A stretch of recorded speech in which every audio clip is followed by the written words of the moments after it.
तो फिल्म की शुरुआत में हम देखते हैं कि एक बूढ़ी औरत जमीन पर रेंगती हुई चल रही है, शायद इस वजह से क्योंकि उसकी उम्र काफी ज्यादा है, जिससे उसका जिस्म काफी कमजोर हो गया है, इतना कमजोर कि वो खड़ी भी नहीं हो सकती। जिसके बाद वो एक काफी लंबी रस्सी को पहले टेबल से बांधती है और फिर उसका दूसरा हिस्सा खिड़की से बाहर फेंक देती है। देखने से ऐसा लग रहा था जैसे उस अपार्टमेंट से काफी नफरत करती है और कैसे भी करके यहाँ से बाहर निकलना चाहती है, फिर चाहे इसके लिए उसे खिड़की का इस्तेमाल ही क्यों न करना पड़े। फिर अपने बुढ़ापे और कमजोरी के बावजूद भी वो हिम्मत करती है और किसी तरह खिड़की से बाहर आकर रस्सी को पकड़ लेती है। उसने रस्सी को काफी मजबूती से पकड़ा हुआ था, लेकिन फिर जैसे ही वो नीचे जाने की कोशिश करती है तो तभी अचानक से उसका पाँव और हाथ फिसल जाते हैं, जिससे वो धीरे धीरे नीचे गिरने लगती है। अब उसे देखने से ऐसा लग रहा था जिससे वो नीचे गिरकर मर जाएगी, मगर तभी अचानक उसका एक पैर रस्सी में अटक जाता है और वो जमीन से टकराने से बाल बाल बचती है। क्योंकि वो जमीन के काफी करीब थी तो वो खुद ही वहाँ से निकलने की कोशिश करती है, मगर वहाँ से नहीं निकल पाती क्योंकि वो रस्सी उसे दोबारा से अंदर खींचने लगती है, जिस दौरान उसके नकली दांत भी वहीं गिर जाते हैं। रस्सी उसे खींचकर अपार्टमेंट के अंदर ले आती है और वो खिड़की कोई बंद कर देता है, मगर हम उसे नहीं देख पाते। वो शायद कोई ना नजर आने वाली ताकत हो सकती है। इसके बाद हम देखते हैं कि एक तकरीबन 25 साल की लड़की जिसका नाम आना होता है, वो भी यहाँ इस अपार्टमेंट में किराए पर रहने के लिए आती है। यहाँ बिल्डिंग का मैनेजर और पिछली किराएदार उसका अच्छे से वेलकम करते हैं। इस किराएदार औरत को देखकर हम समझ पाते हैं कि ये वही बूढ़ी औरत है जिसे हम पहले भी देख चुके हैं। आना फिर घर को देखने लगती है जो उसे काफी पसंद आता है और फिर जब मैनेजर उसे अपार्टमेंट का बहुत ही कम किराया बताता है तो उसकी खुशी का तो कोई ठिकाना ही नहीं रहता। वो सोचती है कि चलो मौज हो गई, बहुत सस्ते में मिल रहा है और वो भी इतना अच्छा। फिर अपार्टमेंट में रहने के लिए आना को एग्रीमेंट के कागजात दिए जाते हैं साइन करने के लिए, लेकिन साइन करने के लिए वो बूढ़ी औरत से पूछती है कि आप इस अपार्टमेंट को क्यों छोड़ना चाहती है। फिर थोड़ी देर चुप रहने के बाद बूढ़ी औरत जवाब देती है, वो दरअसल मैं इसलिए जा रही हूँ यहाँ से क्योंकि मैं दुनिया घूमना चाहती हूँ। अब उसकी दुनिया घूमने वाली बात सुनकर आना को काफी अजीब लगता है। वो सोचती है वाह, इस उम्र की औरतें घर में आराम कर रही है, मर रही है और इसे घूमने की पड़ी हुई है। फिर आना उन्हें अपने बारे में बताने लगती है कि मैं इस शहर में नहीं आई हूँ, मैं मेरे दोस्त के साथ यहाँ पर आई थी, मगर हमारे बीच झगड़ा हो गया तो मैं उससे अलग होकर यहाँ आ गई। अब जैसे जैसे वो अपने बारे में बताती जा रही थी तब बूढ़ी औरत को काफी फिक्र हो रही थी कि ये पेपर्स पर साइन कर ही नहीं रही, टाइम ज़ाया किया जा रही है। फिर वो आना से पूछ लेती है कि क्या तुमने अपार्टमेंट लेना भी है या नहीं, ये सिर्फ बातें करने आई हो। जिस पर आना कहती है हाँ हाँ क्यों नहीं, मुझे अपार्टमेंट चाहिए ही चाहिए। जिसके बाद जब वो उसे एग्रीमेंट के कागजात पकड़ाती है और वो साइन करने लगती है तो पेन ही नहीं चल रहा होता, लेकिन बूढ़ी औरत के पास पेन निकल आता है और वो फौरन आना को देती है। ऐसा लग रहा था कि इस बूढ़ी औरत को काफी जल्दी है इस अपार्टमेंट को किराए पर देने की। अब जैसी उनकी डील बनती है, मतलब कि आना ये अपार्टमेंट किराए पर ले लेती है, तो बूढ़ी औरत जल्दी से अपना सारा सामान पैक करके यहाँ से चली जाती है। फिर मैनेजर आना को अपार्टमेंट की चाबियाँ देते हुए कहता है कि घबराना नहीं और कोई भी मदद चाहिए हो फौरन मुझे कॉल कर लेना, मैं आ जाऊंगा। ये कहने के बाद वो भी चला जाता है। बाद में आना जल्दी से घर को साफ करती है और अपना पूरा सामान सेट करके दीवारों पर पेंट करने लगती है, क्योंकि यहाँ की दीवारें काफी गंदी और पुरानी लग रही थी। अपार्टमेंट में काफी गंदगी और धूल मिट्टी भी पड़ी होती है, इसीलिए वो फालतू सामान बाहर फेंक देती है। जिसके बाद वो छोटे से कपड़े से सारी धूल मिट्टी साफ करती है और बाद में वो कपड़ा भी वो बाहर फेंक देती है। लेकिन फिर जैसे ही वो कूड़ा फेंक कर वापस आती है तो बड़ी हैरान करने वाली चीज देखती है कि जो धूल मिट्टी पहले उसने साफ की थी वो दोबारा से वहाँ पर आ गई थी, और तो और जो पेंटिंग उसने वहाँ पर लगाई थी वो नई थी जो कि पुरानी हो गई थी। हर जगह पर पहले से भी ज्यादा धूल मिट्टी आ गई है और उसके जो ताजे फल थे जिसने अभी अभी रखे थे वो भी सड़के पुरानी हो गई थी, और जो कपड़ा धूल मिट्टी साफ करके वो बाहर फेंकने गई थी वो भी वापस आ गया था। अब ये देखकर तो उसे बड़ा ही अजीब लगता है, यहाँ तक कि वो काफी डर गई थी, मगर फिर भी उस पर इतना ध्यान नहीं देती और दोबारा से इस जगह को साफ करने लगती है। मगर हर बार जब भी वो इस जगह को साफ करती है दोबारा से वो गंदी और पुरानी हो जाती है। अब इससे भी बड़ी हैरान करने वाली चीज ये कि हालांकि आना 25 साल की थी, मगर उसकी आंखों के नीचे स्याह हल्की पड़ने लगी थी, उसके चेहरे पर झुर्रियां पड़ रही थी जो तकरीबन बड़ी उम्र के लोगों की पड़ती है। जिसके बाद वो थक कर वहीं सोफे पर ही सो जाती है। रात को तभी अचानक से रेडियो अपने आप ही ऑन होकर चल पड़ता है, जिससे अना की आंख खुल जाती है और वो फौरन उठकर उसे बंद कर देती है। वो शीशे में देखती है कि उसका चेहरा काफी बदल गया है, मतलब कि अपनी उम्र से वो बड़ी लग रही है। अब ये सारी चीजें उसके समझ से बाहर हो गई थी, मतलब कि कभी घर का दोबारा से गंदा हो जाना और उसकी उम्र का इतना बड़ा लगना, उसका अचानक से बदलना। वो गुस्सा होकर सीधा जाती है मैनेजर के पास और उसे कहती है कि ये तुमने मेरे साथ क्या किया? वो अजीब सा भूतिया अपार्टमेंट मुझे दे दिया, वो बहुत अजीब है, वहाँ जरूर कुछ न कुछ तो है, मतलब कि कोई आत्मा वगैरह, कोई भूत वगैरह, क्योंकि वो चीजों को दोबारा से गंदा कर देती है। और देखो, उसने मेरा चेहरा भी खराब कर दिया, मेरी आंखों के नीचे स्याह हल्के डाल दिए, झुर्रियाँ डाल दी मुझे, हालांकि मेरी उम्र तो इतनी ज्यादा है भी नहीं जितनी मैं लगने लगी हूँ। इसलिए प्लीज तुम मुझे मेरे एडवांस के पैसे वापस कर दो। जो सुनकर मैनेजर कहता है कि नहीं, मैं तुम्हें पैसे वापस नहीं दे सकता, ये मुमकिन ही नहीं है। जो कहने के बाद वो आना को एग्रीमेंट के कागजात दिखाता है और बताता है कि देखो, इसमें साफ साफ लिखा हुआ है कि पुराना किराएदार नए आने वाले किराएदार से पहले ये अपार्टमेंट खाली नहीं कर सकता। अब ये सब इतना छोटा छोटा बारीक से लिखा हुआ था कि आना को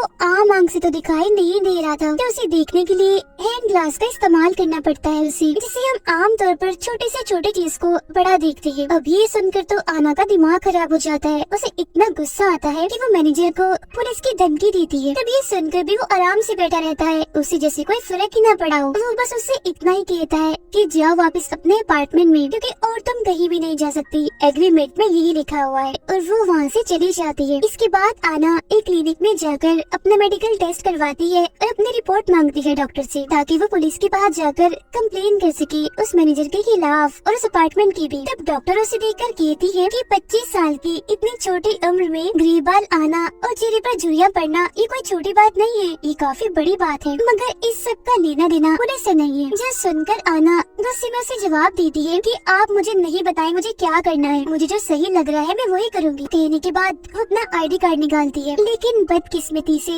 उसकी आईडी कार्ड पर तो कुछ था ही नहीं, क्योंकि वहाँ पर से सब कुछ मिट चुका था। अब क्योंकि आना उस अपार्टमेंट से तंग आ गई थी, इसलिए वो वहाँ जाना नहीं चाहती थी, तो रात गुजारने के लिए वो एक होटल में जाती है, जहाँ का रिसेप्शनिस्ट उसे उसका आईडी कार्ड मांगता है, जो हम जानते हैं कि उसके पास नहीं है, क्योंकि वो तो सारी मिट गई है। तो इसी वजह से उसे ज्यादा पैसे भरने पड़ते हैं। फिर रात को जब वो सो रही थी तो अचानक से उसकी आंख खुल जाती है, उससे उठा ही नहीं जा रहा था, वो काफी कमजोर महसूस कर रही थी। और तब एक बड़ी हैरान करने वाली बात सामने आती है कि वो अभी काफी बूढ़ी औरत बन गई है, जो तकरीबन 80 साल की है। उसके चेहरे हाथ पैरों पर हर जगह झुर्रियां पड़ गई है, जाहिर है वो बूढ़ी हो गई है। वो आश्रम में आकर उस बेचारी को खांसी होने लगती है, जिससे तभी अचानक उसके दांत टूट के बाहर गिर जाते हैं। अगले दिन आना दोबारा उसी अपार्टमेंट में जाती है और जाके वहाँ मैनेजर से मिलती है, मगर मैनेजर उसकी ऐसी हालत देखकर हैरान नहीं होता, बल्कि उल्टा वो उसे कहता है कि तुम्हें सारे रूल्स का ख्याल रखना चाहिए था, जिनमें साफ साफ लिखा हुआ है कि तुम बाहर नहीं जा सकते हो। तो अब ये बात सामने आती है कि जो भी एग्रीमेंट पर साइन करता है, अगर वो बाहर जाने की कोशिश करे तो उसकी उम्र बढ़ जाती है, तब तक भी वो वैसा रहता है जब तक कि वो मर नहीं जाता। इसके बाद मैनेजर उसे ये भी बताता है कि ये अपार्टमेंट बड़ा ही अजीब, बड़ा ही अनोखा है, इसे अकेला रहना बिल्कुल भी पसंद नहीं है। ये चाहता है कि इसके साथ हर वक्त कोई ना कोई रहे, तो यही वजह है कि वहाँ पर किराएदार का होना जरूरी होता है। अब मैनेजर से बात करने के बाद आना वापस से अपने कमरे में चली जाती है, यानी उसी अजीब भूतिया कमरे में। कुछ देर के बाद मैनेजर को एहसास होता है कि मेरी माचिस यहाँ पर नहीं है, वो गायब है। उसे लगने लगता है कि जरूर वो आना उठा कर ले गई है, इसलिए वो जल्दी से उसके अपार्टमेंट की तरफ जाता है और देखता है कि उसका दरवाजा तो अंदर से बंद है।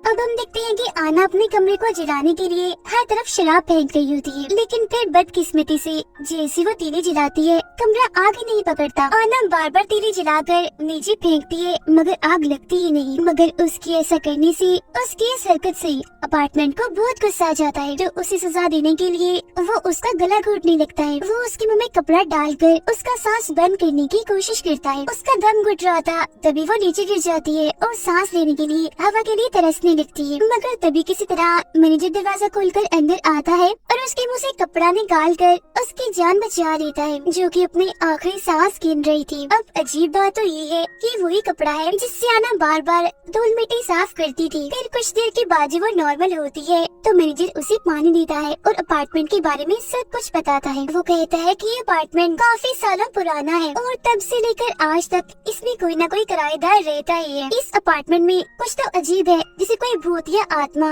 जो ये सब कुछ करती है। एक दिन कुछ स्कूल की लड़कियाँ यहाँ पर रहने आई, लेकिन कुछ ही दिनों में वो बहुत ज्यादा बुरी हो गई, जैसे तुम हो गई हो। ये हादसा खबरों में भी आया और हर जगह फैल गया। फिर एक आदमी को लगा कि यहाँ पर कोई भूत, कोई आत्मा है, इसीलिए उसने यहाँ पर जादू करने की कोशिश की, मगर वो अपने प्लान में कामयाब नहीं हुआ। उल्टा बड़ी अजीब तरीके से उसकी मौत हो गई, जिसका मतलब ये है कि इस अपार्टमेंट में जो कोई भी चीज है वो बहुत ही खतरनाक है और यहाँ पर कोई भी किसी भी किस्म की छेड़छाड़ वो पसंद नहीं करती। यही वजह है कि गवर्नमेंट ने भी इस अपार्टमेंट के बारे में सोचना बैन कर दिया है और इसे बस खुफिया ही रखा हुआ है। पुलिस भी यहाँ पर आने से डरती है, इसके खिलाफ कोई भी एक्शन वो नहीं लेती। फिर जब मैनेजर वहाँ से जा रहा होता है तो वो उसे मशवरा देता है कि अगर तुम्हें अपनी जान इस अपार्टमेंट से छुड़वानी है तो कोई नया किराएदार ढूंढ कर लाओ, क्योंकि तुम्हारे पास यही एक चारा है जिससे तुम यहाँ से निकल सकती हो, वरना इसके अलावा यहाँ से तुम नहीं निकल सकती। आगे हम देखते हैं कि आना तैयार होकर अपने दोस्त के पास जाती है उसे मदद मांगने के लिए, लेकिन जाहिर है वो बूढ़ी हो गई थी, इसलिए वो उसे पहचान ही नहीं पाता। वो उसे अपनी पहचान बताने की भी कोशिश करती है कि मैं हूँ, मुझे पहचानो आना, मगर उसे ऐसा लगता है कि बूढ़ी औरत शायद ये कहना चाहती है कि मैं आना की दादी या फिर नानी हूँ। और फिर तभी इधर उसके दोस्त की वाइफ आ जाती है, क्योंकि उसने शादी कर ली थी, वो उसे लेने आई थी। यहाँ उसके सामने ये बात आती है कि ये दोनों भी अपने रहने के लिए किराए पर घर ढूंढ रहे हैं। अब हालांकि उसके पास ये अच्छा मौका था कि ये उन दोनों को अपना अपार्टमेंट देकर अपनी जान छुड़वा ले, मगर वो कुछ नहीं कहती, चुप रहती है और उन्हें वहाँ से जाने देती है। फिर अब रात को आना जब सो रही थी तो दोबारा से रेडियो चलने लगता है और वहाँ की कुछ चीजें अपने आप ही चलने लगती है। ऐसा लग रहा था जिससे वो अपार्टमेंट उसकी मदद करना चाहता है, उससे दोस्ती करना चाह रहा है, जैसे उसके लिए खाना बनाता है, चाय बनाता है। और जब आना उठती है तो खाना उसके सामने पककर बिल्कुल तैयार होता है, मगर वो उसे खाने की बजाय फेंक देती है। वो वहाँ देखती है कि चाय भी पड़ी हुई है। अब उसे जरा भी अंदाजा नहीं था कि चाय इस अपार्टमेंट ने ही बनाई है मेरे लिए। वो थोड़ी सी चाय पीने का फैसला करती है। बेचारी धीरे धीरे चाय कप में डालती है और फिर उसे पीने लगती है। चाय उसे काफी पसंद आती है। फिर वो डस्टबिन के पास पड़े बिस्किट को उठाती है जो उसने